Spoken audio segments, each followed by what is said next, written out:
मुख्यमंत्री शिवराज सिंह चौहान ने गुरुवार को राज्य में नाइट कर्फ्यू का किया ऐलान। प्रदेश भर में अब रात 11 बजे से सुबह 5 बजे तक आवाजाही पर रहेगी रोक। मुख्यमंत्री ने लोगों से सोशल डिस्टेंसिंग फॉलो करने, मास्क पहनने और कोरोना से बचाव के लिए वैक्सीन लगवाने की अपील की। मध्य प्रदेश में लोग नए साल का जश्न खुलकर नहीं मना सकेंगे। सरकार ने तत्काल प्रभाव से नाइट कर्फ्यू लगा दिया है। नई गाइडलाइन भी जारी कर दी है। ऐसे में लोग रात 11 बजे से सुबह 5 बजे तक घर से नहीं निकल सकेंगे, यानी कि रात 12 बजे के बाद नए साल के जश्न की जो तैयारियां चल रही है उसे भी झटका लगा है। सरकार ने 17 नवंबर को नाइट कर्फ्यू सहित कोविड की सभी पाबंदियां हटा दी थी। 37 दिन बाद एक बार फिर केस बढ़ने के बाद सरकार ने नाइट कर्फ्यू का ऐलान कर दिया। सरकार ने कहा है कि gym, coaching, theatre, cinema hall, swimming pool में 18 साल से कम उम्र से ज़्यादा के लोगों को एंट्री नहीं मिलेगी।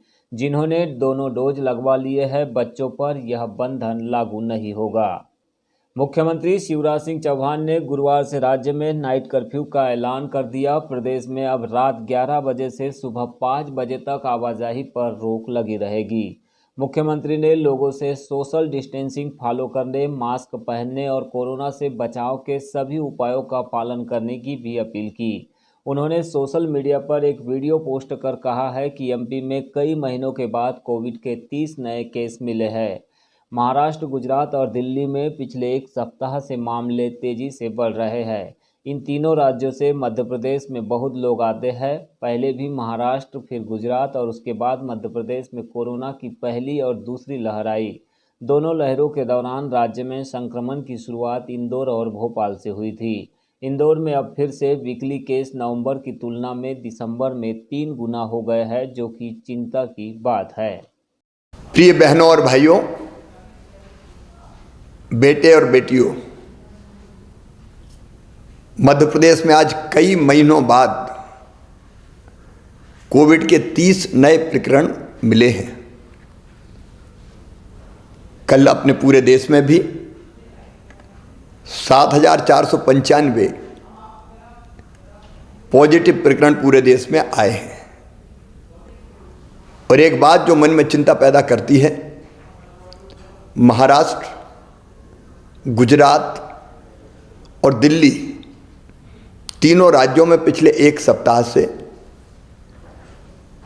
पॉजिटिव केसों में लगातार वृद्धि हो रही है, लगातार बढ़ोतरी हो रही है।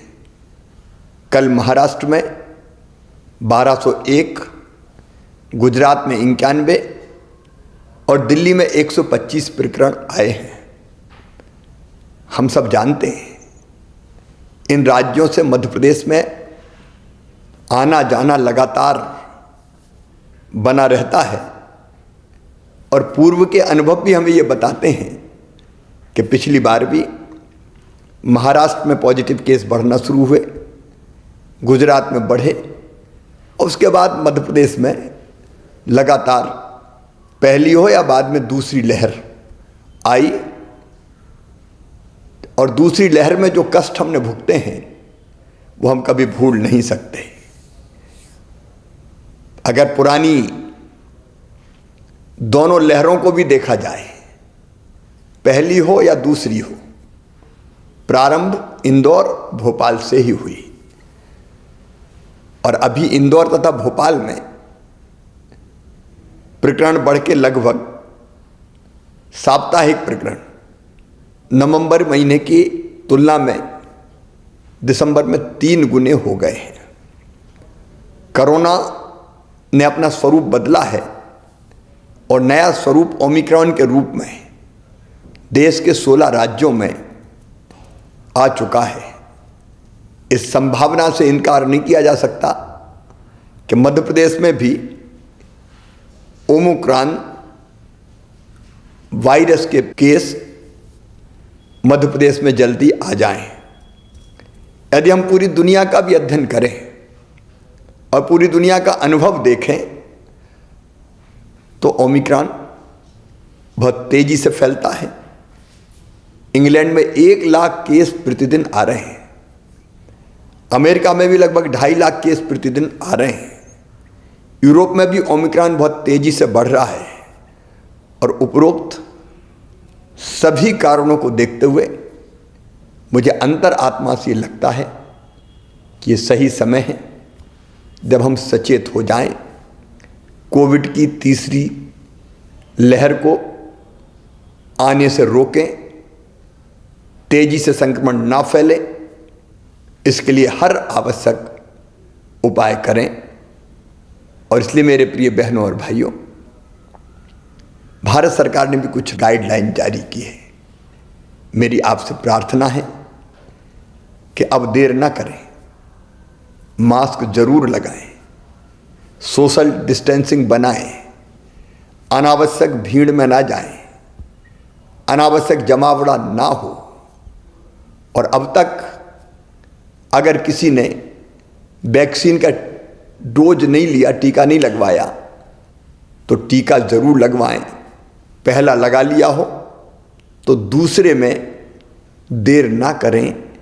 अगर समय की अवधि पूरी हो गई हो तो तुरंत दूसरा टीका भी लगवाएं।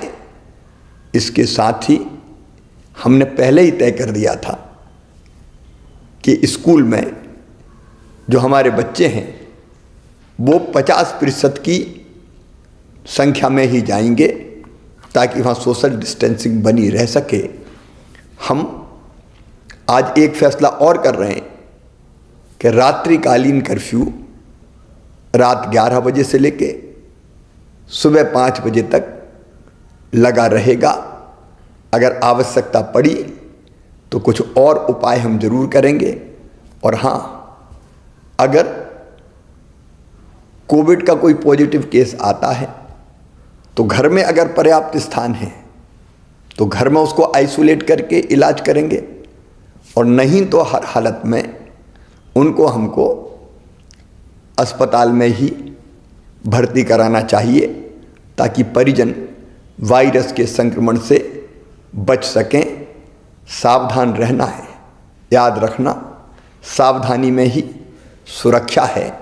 मेरी प्रार्थना है आप सब सहयोग करें ताकि तीसरी लहर के संकट से हम अपने प्रदेश को बचा पाएं और अपनी जनता की जिंदगी की सुरक्षा कर पाएं। ये आप सबके सहयोग से ही होगा। बहुत बहुत धन्यवाद।